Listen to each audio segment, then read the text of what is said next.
The views and opinions expressed on this program are those of the participants and do not reflect the views of BronxNet or the program underwriters.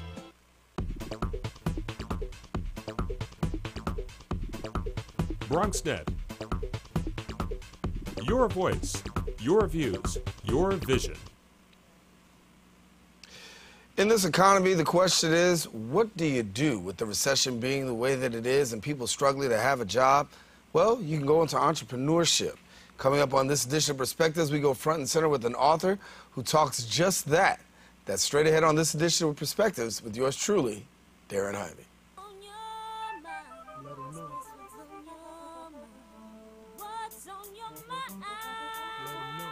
Anything relevant to life, you bring it to the table. Whether you make a move solo or a movement with a stable. No fables to speak on your decisions, cause in the long run it's your voice, your views, your vision. Keeping it real with many messages for you to know. This ain't radio, but DJ runs the show. Entertainment, he rocks it. Politics, he locks it. The host with the most would handle any topic. Don't forget to share your perspective which shines a light, cause it might make a difference in someone else's life. What's your perspective?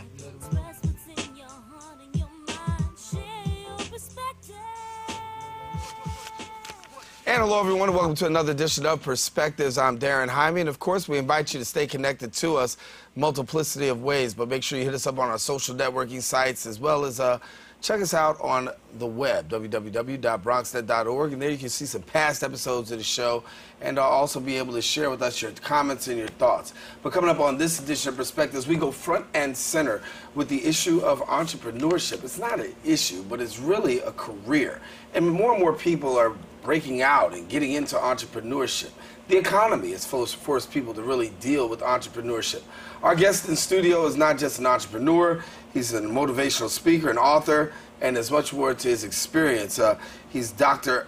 Michael McCain, and he's a poet, entrepreneur, life coach, spiritual teacher, and most of all, the author of this book called The Newborn Entrepreneur. And we're pleased to have sharing with us Dr. Michael McCain. Pleasure to have you back here. Thank you, sir. One more time you come back here and you share a little bit of your experience in The Newborn Entrepreneur. And congratulations on the book. Thank you. Thank you. So for somebody who doesn't know about entrepreneurship, you've taken it, put it into a book form, and it's become very real for you. Yes. Entrepreneurship literally is like the lifeblood for me. There's been so many opportunities for me to do different things, but kind of finding yourself, you know, what it is you love to do, what it is you're passionate about, and being creative, taking the opportunity to be creative and turning it into something profitable for yourself. Now, when you look at life now, and I started out by saying this, that, you know, the way the recession has been, the economy, has really forced people to look inside and find their own gifts, their own graces. And inside of a lot of people is this burden to try to even create entrepreneurship. Some forced, some just because simply this is what they want to do. Are you finding more and more people out there just really just going for it? Yes. There is like an awakening, so to speak, with entrepreneurship. Even for the people that are working the 9-to-5 job, they're finding that it takes more to live, you know, financially. And some are using those entrepreneurial pursuits to create more income for themselves alongside of the work that they already have.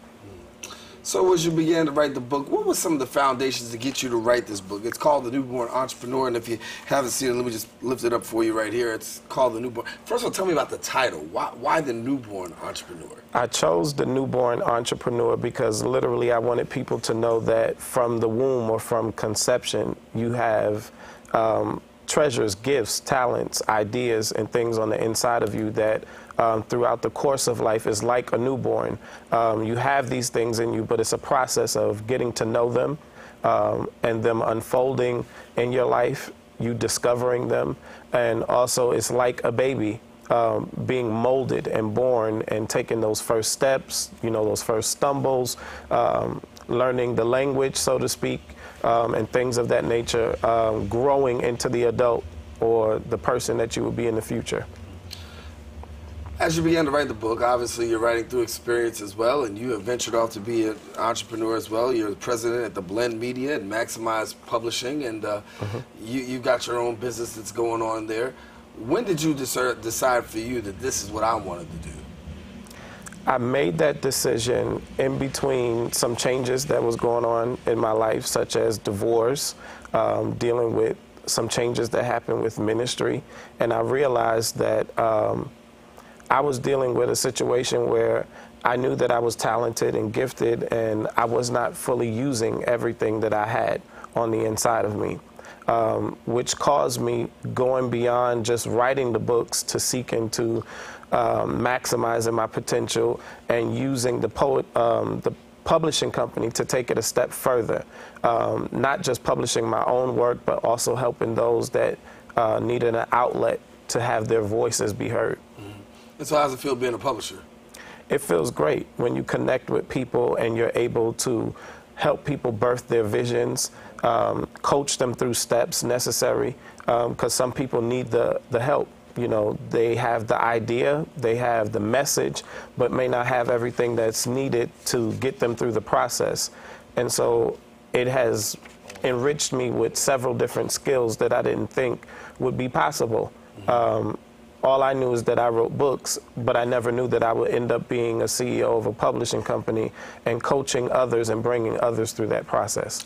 When you talk about your book, there's a couple of chapters that we'll go through, and I want to go through this though, but the makings of an entrepreneur. What makes an entrepreneur? Because somebody says, maybe that's not me. What makes an entrepreneur?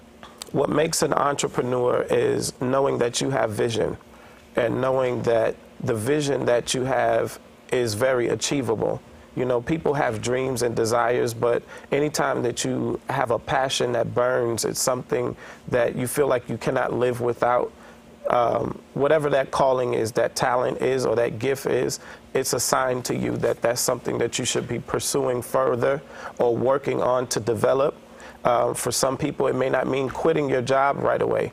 It may mean taking the necessary steps to making that dream more of a reality and disciplining yourself.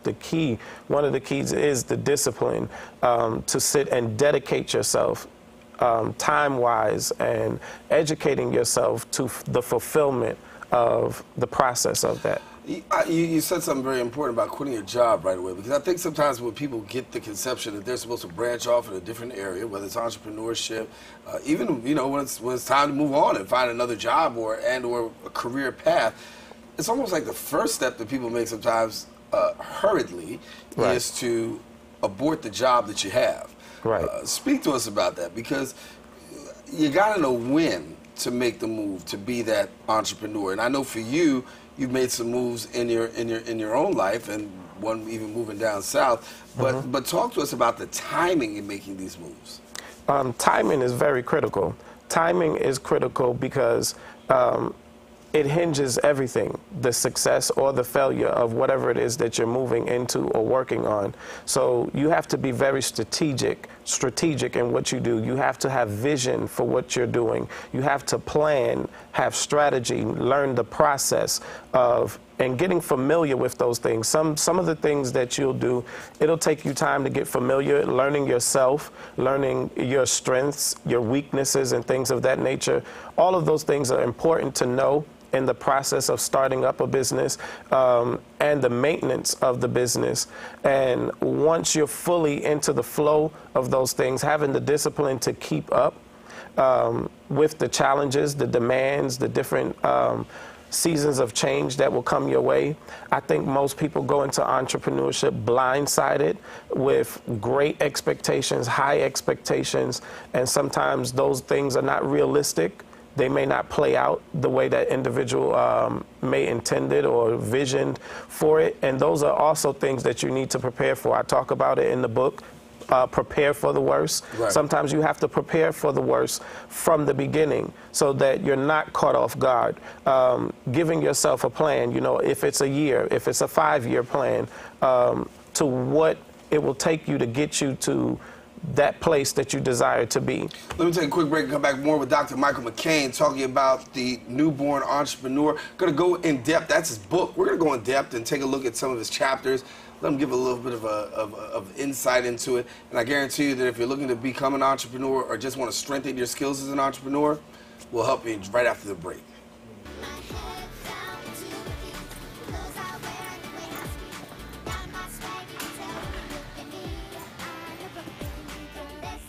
I love being in classrooms like this one and learning new things. But I'm a Brooklyn girl, and I know school can be hard.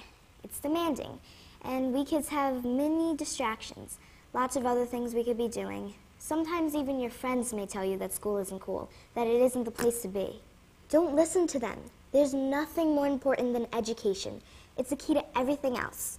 It helps us understand our world and be better people, better friends, and better citizens. So stay in school, and don't let anyone tell you that you're not good enough or smart enough. Be a star, shine brighter than anyone else, and you'll make the grade. This has been a public service announcement of the Make the Grade Foundation. Go to makethegrade.org to learn more. Long before I was in Hollywood, I had a grandmother by the name of Estelle Marie Taylor, positive role models to make sure that I was on the straight path. Big Brothers Big Sisters carefully screens volunteers and places them in long-term mentoring matches with kids who face adversity. With more volunteers, especially men, and more donations, every little who needs a big can have it. Start something. If it's been a while since you've been involved, start something again. Learn more at bigbrothersbigsisters.org. NFC, AFC, offensive linemen, defensive tackles, quarterbacks, and cornerbacks are all living united to ensure the academic success of millions of kids in our communities all the way to graduation day. But that won't happen without you. So take the pledge at unitedway.org. Make a difference in the life of a child. Suit up like your favorite NFL players and become a volunteer reader, tutor, or mentor with United Way.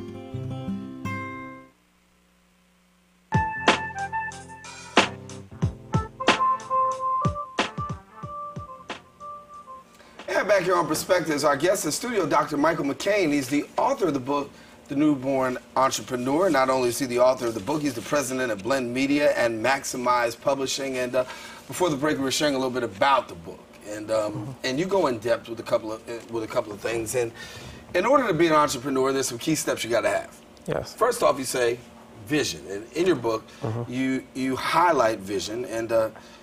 The question I think that you said, or you, as I quote, the question to ask yourself is, what do you see? As a matter of fact, where do you see yourself? Right. The question I was posing is really having the ability to dare yourself to dream. Sometimes we limit ourselves as far as the scope of a dream.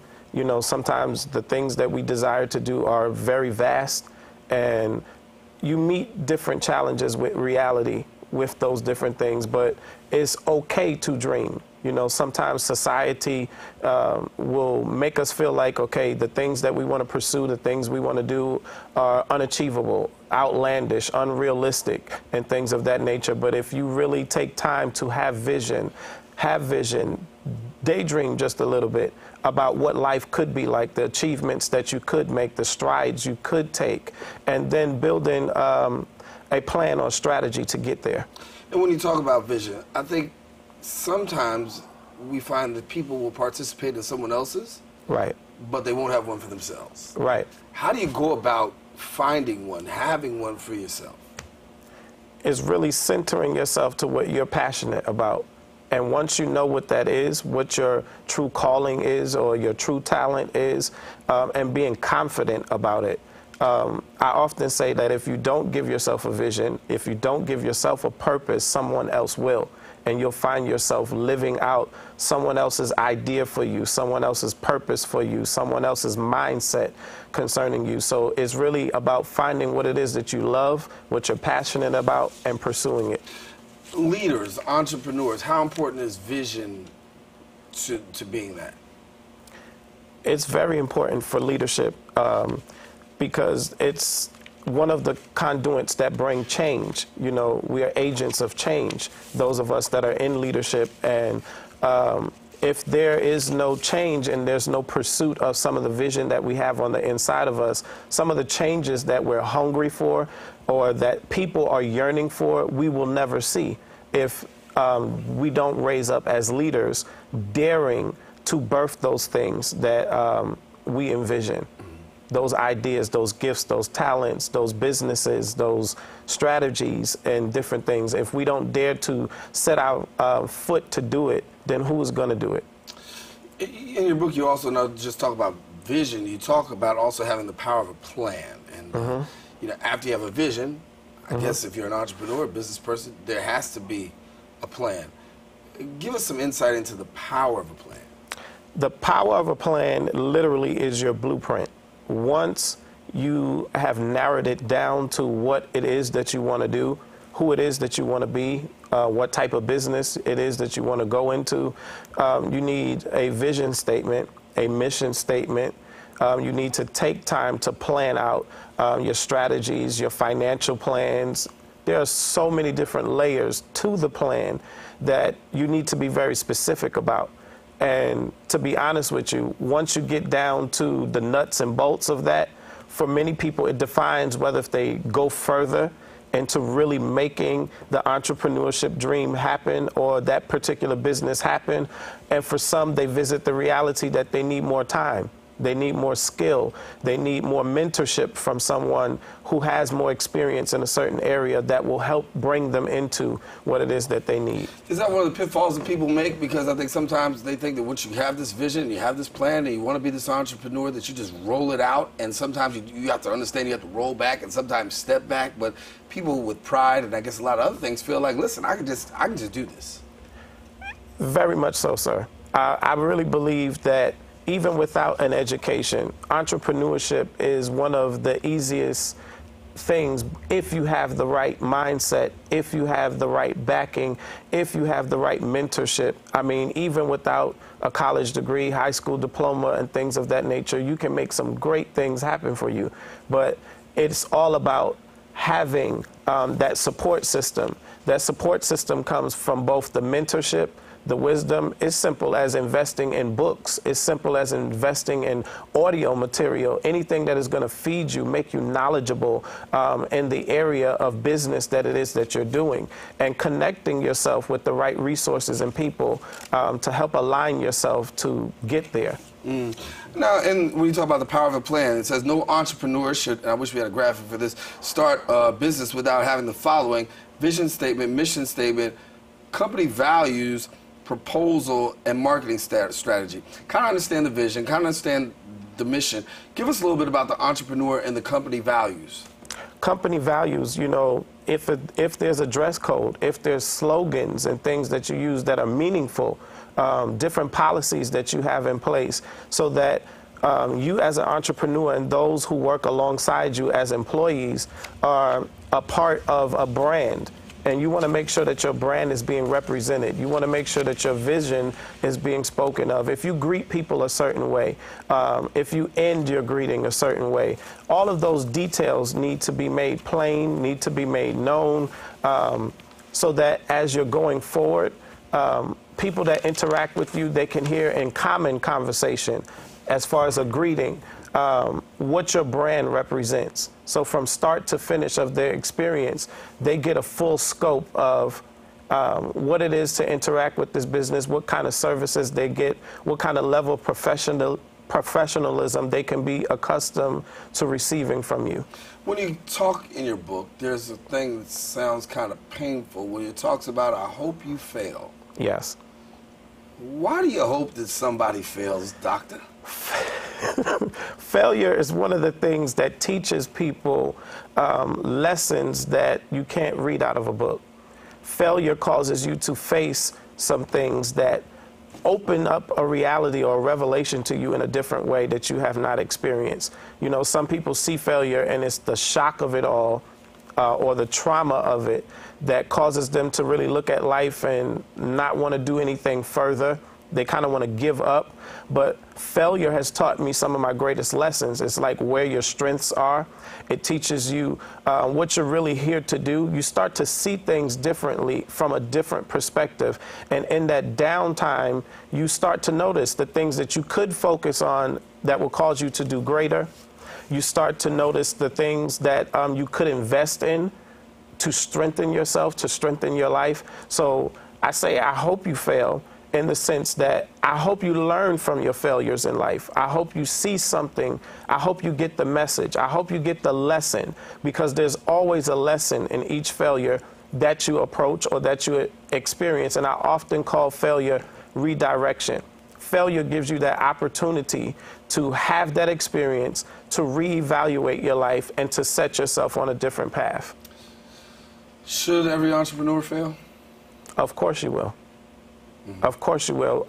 Every major famous entrepreneur that I can come to think of has had numerous failures before what is now known as their successes, or them being a household name for whatever it is that they have done. They've had numerous doors slammed in their face, numerous opportunities at trying the same type of business and it not working out. So it's all about the strategy most of the time. It's all about the different things that go behind the scenes that cause them to fail. And you begin to develop a formula that leads to perfection. And sometimes you're trying out things and testing and error until you find that perfect formula that gives you the results that you're looking for. Yeah, I'm reminded of the story about Colonel Sanders. If you know Colonel Sanders, he actually took his chicken to about 1,000 places, literally 1,000 places, and they told him no before he was actually able to start Kentucky Fried Chicken. So I guess, you know, failure does work out pretty good for Colonel Sanders and his family, but you got to fail before you succeed sometimes. Talking with Dr. Michael McCain here on Perspectives, talking about the power of entrepreneurship, the newborn entrepreneur, and that's the book that he's written. Stay with us. We'll get some final comments from him and some more right after this. I'm lucky. Let me help you with that. I get to do something I love. It has nothing to do with touchdowns or titles. Everybody bring it in. I get to play a part in the life of someone just starting out. How many of you think homework is just as important as teamwork? I help keep kids in school. Good. And that's the name of the game. My name is LaDainian Thomason. I don't just wear the shirt, I live it. Give, advocate, volunteer. Live United. Look at me. Hey. Raymond, look at Mommy. Maybe the light hurts his eyes. Maybe she's just not hungry. Maybe he can't hear us. Maybe we're not stimulating him enough. Maybe it's a phase.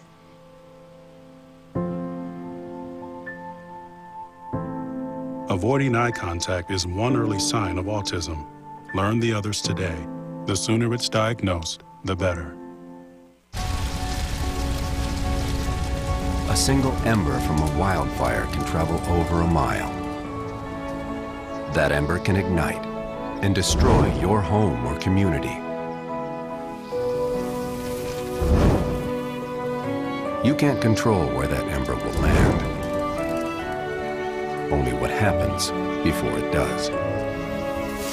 Visit fireadapted.org to learn how you can help protect your community from wildfires. Jimmy can't sing, and Tommy can't dance, so we're gonna put some ants in their pants. Aww. Kids will spend 22 minutes watching us, the super duper party troopers, sing about ants in their pants. Isn't that funny? Ants in their pants, they got ants in their pants, they got ants in their pants. Brushing for 2 minutes now can save your child from severe tooth pain later. 2 minutes, twice a day. They have the time. Dr. Michael McCain is here with us, and he's the author of the book, The Newborn Entrepreneur. And, you know, he's been writing, and he wrote several books, and we've had him here on the show before, but this one here really deals with entrepreneurship and helping people to understand that if you're going to be an entrepreneur, what are some of the keys in order to be a great entrepreneur? And, you know, I want you to just say once again why you wrote the book.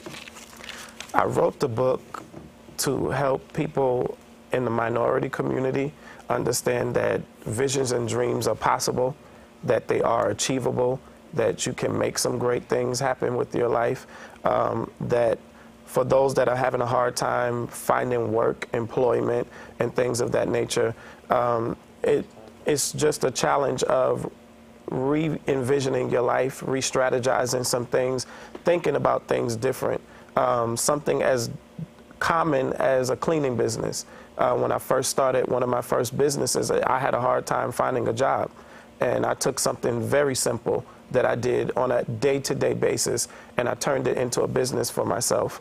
And that was the first step into the things that I'm doing even now in the future. I didn't think that I would go from cleaning people's homes or cleaning different types of facilities into being a CEO of a publishing company.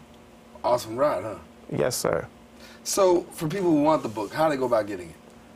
It's available through Barnes & Noble and Amazon.com. What's it like for you to have the ability to have, you know, your stuff, Barnes & Noble, Amazon.com, and yeah, starting out cleaning floors and doing good things, and, you know, but now to be the CEO, how does it go? It feels great. This is definitely not something that I can say per se that I knew would happen on this level, but it's great to be able to reach people. It's great to hear the stories, the testimonies, to get the emails, to get the reviews from people that let you know that your book or your vision, your story, your message, your brand has impacted their life in a way that has created change and inspired them to make moves in their lives and do things to affect both their families, their communities, and things like that. That's very powerful. Where do you go from here?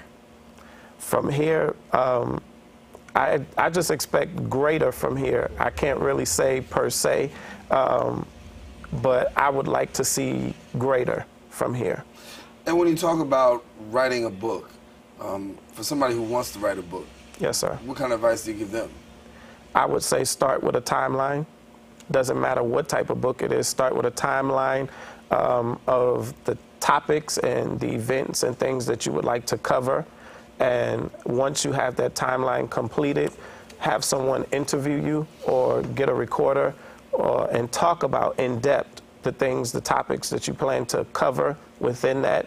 And literally you'll find that within minutes you've talked your book out. So as you sit down, all you can do is just sit there and begin to write, and the process will become much easier and the flow will be much easier. All right, Dr. Michael McCain, our guest, is the author of the book, The Newborn Entrepreneur. He is also the CEO of a company that deals with publishing, and he is the president of Blend Media and Maximize Publishing. And so we invite you to stay connected to him. How do they get in touch with you? Facebook and Twitter. All righty, so get in touch with him through Facebook and Twitter, and there you'll be able to get some information, and you can be that entrepreneur that you know that you can be, because it's inside of you. And to all of us, we've got something inside of us, but sometimes it's a hard time getting it out. But when you get it out, it really works for your good. And so we're encouraging you to make sure that you take advantage of the things that you have inside, whether it's a skill, a trade. You've been given it for a purpose and a reason. Hopefully you can get it out so that way you can be the best you that you can be. For all of us here on the Center Perspectives, we thank you for watching. Until the next time we meet, stay safe, share your perspective with somebody else. It just might make a difference in their life. Daren Jaime saying take care and God bless. Someone else's life.